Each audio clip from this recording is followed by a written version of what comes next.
Welcome to Facts TV News, where everything is true. Suspect in Santa Cruz robbery turns up at hospital with gunshot wound. Police are reporting that a man, believed to be one of 5 gunmen who held up and robbed a licensed firearm holder at a supermarket in Santa Cruz on Thursday morning, turned up at hospital with a gunshot wound to his foot. It is believed that the man accidentally shot himself during the robbery on Main Street in the town. A police source confirmed the incident, which reportedly happened about 7:30 a.m. It is reported that the licensed firearm holder, who is said to be an employee of the supermarket, was disarmed by the robbers who made off with the weapon. Reporters understand that the robbers failed to gain access to a safe and reportedly escaped in a Toyota Wish motor car. This latest incident follows Wednesday's attempted robbery by gunmen on Burlham Corres and Bogill near Balaclava in St. Elizabeth. Gunman kills triggerman in 2022 Manchester murder. A Manchester murder case was reportedly cleared up posthumously after the main suspect was killed by a gunman last Tuesday. Tina Stewart, a 29-year-old construction worker from Caledonia Boulevard in Mandeville in the parish, was killed a year after a murder he was suspected to committed in March 2022. Stewart was being sought for the death of 26-year-old Javel Dias, otherwise called Punchy, a truck driver from Mayday District, who was shot dead on March 20, 2022.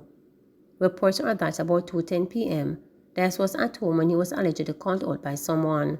He went outside with his 6-month-old son, but returned inside with the baby. He returned outside and was shot several times in the head. The perpetrator then fled in a waiting grey Toyota Probox motor car. Dias was rushed to the Mandeville Regional Hospital where he died. Police report that around 9:25 p.m. last Tuesday, Stewart was shot by a gunman while at a candlelight vigil on Sweden Street in Georges Valley, Manchester. He was pronounced dead at hospital. The matter was cleared posthumously after witnesses positively identified Stewart as the triggerman in Dias' killing last year. Fingerprint identification system links man to burglary crimes in St. Elizabeth. Detectives in St. Elizabeth have made a breakthrough in multiple cases of burglary and larceny in the division with the help of the Automated Fingerprint Identification System, AFIS.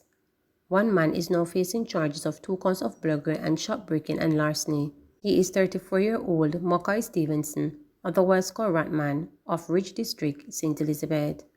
The break-ins, which span between July 2022 and February 1, 2023, has occurred in both Savannah and the parish.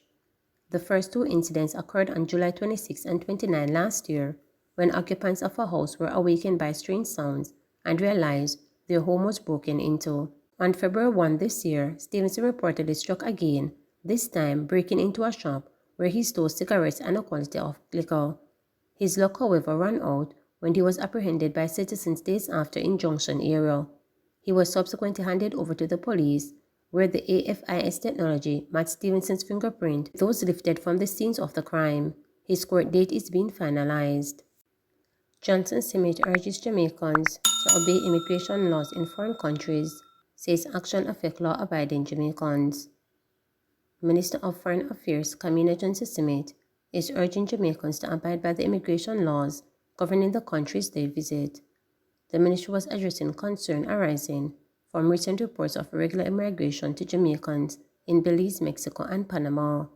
She added that all countries maintain the right to determine who enters their borders and that the countries mentioned may have already implemented heightened surveillance at immigration points.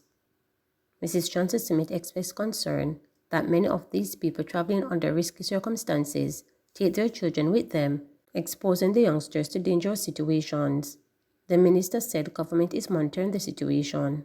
I am really very concerned by recent reports of some Jamaicans using these countries as transit points to illegally enter other countries. This type of activity often puts the lives of those nationals in grave danger. It poses reputational risks for all the countries involved, and unfortunately, law-abiding Jamaicans, who are the majority of our travelers, are being negatively impacted in their experience at immigration points in those countries, and they could be even more affected in the future. The Jamaican government is concerned for more than one reason. We're concerned that nationals are taking decisions to travel under circumstances that are extremely risky, and in some cases taking children with them, exposing them to really dangerous situations, including kidnapping, sex trafficking, and even death. The government has been monitoring the situation in these countries and has been assessing available data. There is still more that we are trying to obtain, and we are engaged with the relevant authorities, both locally and overseas, as we seek to address these issues. We really urge Jamaicans who are thinking about taking these illegal actions to be aware of the risk to themselves, to their families, as well as the effect on law-abiding Jamaicans legitimately traveling to these countries. That is the majority of our Jamaican travelers.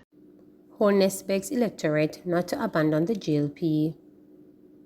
Somewhat stunned by the result of the most recent People's National Party PNP commissioned Don Anderson poll, Prime Minister Andrew Holness is now begging Jamaicans not to turn their backs on his government and is urging them to remain focused and not distracted by the political tactics of those seeking to unseat his administration. In taking issue with the sentiments expressed in the poll, Holness gave the impression that it was because of the PNP propaganda and not a fair reflection of the performance of his Jamaica Labour Party GLP administration, which has a strong majority in the nation's parliament. The public looking on will not get to see what is happening.